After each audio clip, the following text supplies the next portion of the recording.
দাবিটা আমি শুনলাম, আপনারা যে দাবিগুলা করছেন শুনলাম।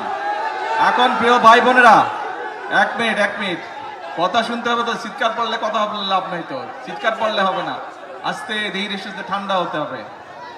এখন এই যে আজকে তো আমি কোথায় যাচ্ছি জানেন? বলেন তো কই যাচ্ছে? চাঁদপুর। কেন যাচ্ছে? খাল খনন। আর কি? হ্যাঁ, ফ্যামিলি কার্ড। তার মানে এক খাল খনন, দুই ফ্যামিলি কার্ড। আচ্ছা ভাই কোন তো এই খাল খননের কথা কবে বলছি আমরা যে খাল খনন করব?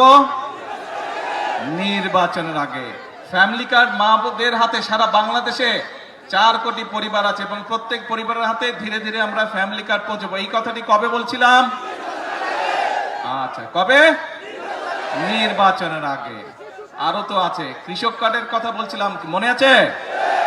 কৃষক কার্ড কি দেওয়ার কাজ শুরু করেছে? কবে বলছিলাম? নির্বাচনের আগে। তারপরে এখানে আসার সময় দেখলাম বিভিন্ন মসজিদ মাদ্রাসার ইমাম সাহেবদের, খতিব সাহেবদেরকে, তাদের ব্যাপারে একটা কথা বলছিলাম। বলেন তো কি বলছিলাম? আমরা বলছিলাম তাদেরকে আমরা সম্মানের ব্যবস্থা করব। সেই কাজও আমরা কি শুরু করেছি?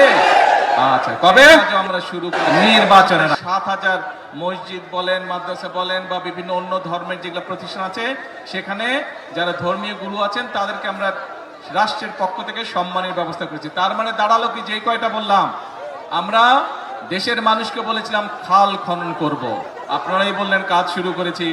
দেশের মানুষকে আমরা বলেছিলাম আমরা মা বোনদের হাতে ফ্যামিলি কার্ড পৌঁছে দেব, সেটাও তো শুরু হয়েছে নাকি? আচ্ছা, দেশের মানুষকে আমরা বলেছিলাম আমরা কৃষক ভাইদের হাতে কৃষক কার্ড দিব, সেই কাজ শুরু হয়েছে? এখনো পুরোপুরি শুরু হয়নি, অল্প করে শুরু করতে হয় প্রথমে, কিন্তু শুরু তো হয়েছে নাকি?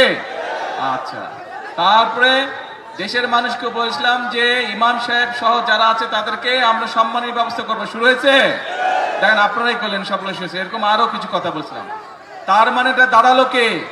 তার মানেটা দাঁড়ালো বিএনপি জনগণের কাছে যেই ওয়াদা দেয়, বিএনপি সরকার পরিচালনার দায়িত্বে থাকলে সেই ওয়াদা বিএনপি পূরণ করে। আমি এখানে সেই 2001 সালে নির্বাচনে আমি বরুড়াবাসীর সামনে দাঁড়িয়ে বলেছিলাম যে বরুড়া আর আমার জেলা বগুড়া দুটো উচ্চারণ অনেক কাছাকাছি। আমি যেরকম আমার এলাকার উন্নয়ন দেখব, ইনশাল্লাহ আমি বরুড়ার বিষয়ে সহযোগিতা করব। কথা রেখেছিলাম আমরা সেই সময়।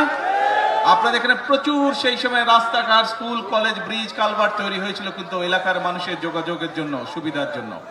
এখন প্রিয় ভাই বোনেরা, যেই কথাটি বলছিলাম, অর্থাৎ বিএনপি দেশের জনগণকে যেই কথা দেয়, বিএনপি চেষ্টা করে মানুষের সামনে সেই ওয়াদাটি রক্ষা করার জন্য। আমরা গত 16-17 বছর ধরে এই মুরব্বী নীল শার্ট, ঝগড়া করে শুধু মানুষটা। হ্যাঁ, ভাই তো বসে, এখন ঠিক আছে? হ্যাঁ, এই তো বসে গেছে। তা এখন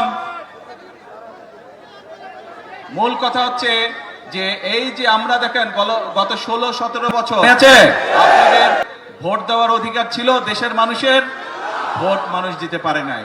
কেউ যদি সরকারের বিরুদ্ধে কথা বলতো কি করত? গুম হয়ে যেত, মামলা হইতো, এসে ধরে লয়ে যেত, হইতো না? দেশের মানুষ 2024 সালে ছাত্র জনতার অভ্যুত্থানে যারা এসব করতো তাদেরকে এই দেশ থেকে বিতাড়িত করেছে। এখন আমাদের কাজটা কি?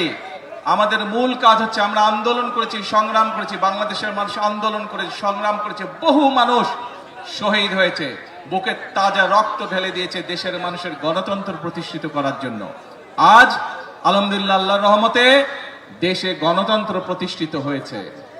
আপনারা আপনাদের জনপ্রতিনিধি, অর্থাৎ যারা এলাকার উন্নয়ন দেখভাল করবে, এলাকার রাস্তাঘাট হলো কিনা দেখভাল করবে, এলাকার মানুষ চিকিৎসা পেল কিনা দেখভাল করবে, এলাকার সন্তানরা শিক্ষা ব্যবস্থা ঠিকভাবে পাচ্ছে কিনা, স্কুল কলেজ হচ্ছে কিনা দেখভাল করবে, ব্রিজ কালভার্ট তৈরি করবে, মসজিদ মাদ্রাসার সংস্কার করবে, সেই সকল ব্যক্তিকে আপনারা নির্বাচিত করে সংসদে পাঠিয়েছেন, যারা এলাকার মানুষের কথা বলবে এবং এলাকার জন্য কাজ করবে। প্রিয় ভাই বোনেরা, এখন আমাদের সময় হচ্ছে দেশকে পুনর্গঠন করা। আমরা 1971 সালে যুদ্ধ করে এই দেশ স্বাধীন করেছিলাম। ঠিক একই সময় পৃথিবীর অনেকগুলো দেশ, আমাদের এই এশিয়া মহাদেশের অনেকগুলো দেশ সেই সময়ও স্বাধীন হয়েছিল, তার একটু আগে পিছে দিয়ে, কিন্তু সেই দেশগুলো আমাদের থেকে অনেক এগিয়ে গিয়েছে। আমরা এক বিরাট স্বৈরাচারের কবলে পড়েছিল এই দেশ, এই দেশের মানুষ। সেই স্বৈরাচার থেকে, কবল থেকে এই দেশকে, দেশের মানুষ মুক্ত করেছে যেভাবে, ঠিক থেকে অনেক এগিয়ে হানাদার বাহিনীর হাত থেকে বাংলাদেশের মানুষ স্বাধীনতাকে ছিনিয়ে নিয়ে এসেছিল। প্রিয় ভাই বোনেরা, দেশ শুধু স্বাধীন করলে হবে না, দেশ যদি স্বাধীন করে, দেশকে যদি স্বৈরাচার মুক্ত করে, পরবর্তী কাজ হচ্ছে দেশকে পুনর্গঠন করা, দেশকে সামনের দিকে নিয়ে যাওয়া, দেশের মানুষের জন্য ব্যবসা বাণিজ্য চাকরি বাকরি এগুলি নিশ্চয়তা বিধান করা, দেশের মা বোনরা যাতে স্বাবলম্বী হতে পারে, সেটি শিক্ষায় হোক অথবা অর্থনৈতিকভাবে হোক, সেই ব্যবস্থা গ্রহণ করা, দেশের কৃষক ভাইরা যাতে স্বাবলম্বী হতে পারে সেজন্য সেই কারণে কাজ করতে হবে। দেশে যাতে মিল কলকারখানা তৈরি হতে পারে, দেশে যাতে বেকার সমস্যার সমাধান হতে পারে সেই জন্য কাজ করতে হবে। দেশে যাতে আইন শৃঙ্খলা সঠিক থাকে, মানুষ যাতে নারী হোক পুরুষ হোক দিনের যে কোনো সময় যাতে নিরাপদে রাস্তা দিয়ে চলাচল করতে পারে, যারা ব্যবসা বাণিজ্য করে তারা যাতে নিরাপদে ব্যবসা বাণিজ্য করতে পারে, এই ব্যাপারগুলোকে নিশ্চিত করতে হবে। প্রিয় ভাই বোনেরা, সেই সময় এসেছে, দেশকে আমাদের পুনর্গঠন করতে হবে। সেই জন্যই কিন্তু আল্লাহ রব্বুল আলামিনও বলে দিয়েছেন, যে জাতি নিজেরা পরিশ্রম করে আমি তাদেরকে সহযোগিতা করি। এবং সে কারণেই কিন্তু বিএনপি সব সময় একটি কথা বলে থাকে, করব কাজ সবার আগে। এই জন্যই আমরা এই কথাটি বলি। প্রিয় ভাই বোনেরা, যে কথাটি দিয়ে শুরু করেছিলাম, এখন হচ্ছে আমাদের দেশ পুনর্গঠনের পালা। কিন্তু দেশ পুনর্গঠন আমরা একা, সরকার একা পারবে না। এই আপনারা কারা? বাংলাদেশের কি হন আপনারা? আমার সামনে যে হাজার হাজার মানুষ কি হন? বাংলাদেশের, বাংলাদেশের নাগরিক। এই দেশটা কাদের? অর্থাৎ বাংলাদেশের মানুষের, জনগণ হচ্ছে এই দেশের মালিক।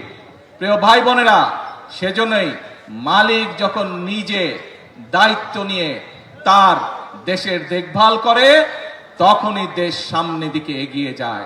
এবং মালিক আজ দায়িত্ব দিয়েছে বিএনপি নামক একটি রাজনৈতিক দলকে বিগত 12 তারিখের নির্বাচনের মাধ্যমে। কারণ আমরা আমাদের যে সকল পরিকল্পনা বাংলাদেশের মানুষের সামনে নির্বাচনের আগে উপস্থাপন করেছিলাম, দেশের মানুষ 12 তারিখের নির্বাচনে সেই ম্যানিফেস্টোকে, সেই পরিকল্পনাকে সমর্থন দিয়েছে এবং বিএনপিকে সরকার গঠনের সুযোগ দিয়েছে। প্রিয় ভাই বোনেরা, এবং সেজন্যই আপনাদের কাছে যে সকল ওয়াদা আমরা দিয়েছিলাম, সেই ওয়াদাগুলো পর্যায়ক্রমিকভাবে আমরা বাস্তবায়নের কাজ শুরু করেছি। কারণ এই যে আপনারা যে দেশের মালিক জনগণ, জনগণের সমর্থন বিএনপির সাথে আছে।